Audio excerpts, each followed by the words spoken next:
Professor Howe, thank you for being here with us today. I have 3 questions for you. What would you say is the present-day application of Cobden's liberal internationalism?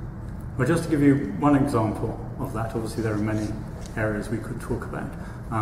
When it comes to foreign policy making on intervention, the debate on Syria and Britain last year when the British Parliament decided it wasn't in favour of intervening in Syria, I think that would have had many examples of Cobden's idea that this would not be in Britain's interest to intervene abroad when there was no guarantee that intervention would benefit the nations concerned. And this is actually quite rare in British politics, where foreign policy making has traditionally been made sort of within the cabinet and not by Parliament, whereas Cobden argued that if the people could speak on foreign policy, Britain would get involved in fewer wars. So in that case, this was a justification for Cobdenite principles in foreign policy. Thank you. Do you agree with Cobden that free trade will lead to peace? Or is it the Pax Britannia facilitating the free trade? Yeah, this is a very good question, because I think liberals have always been divided on whether peace leads to free trade or whether free trade leads to peace. And I think, thinking of it theoretically, if all nations were interdependent, then I think one can argue that free trade would make a peaceful world. And so I think as a theory, it does stand together. But I think particularly international relations theorists have argued that free trade is actually a form of hegemony.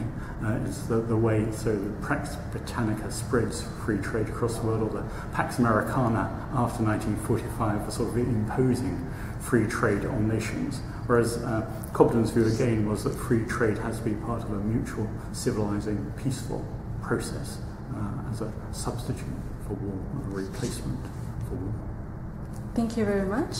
According to Cobden's view, what are the prerequisites for liberal internationalism to function?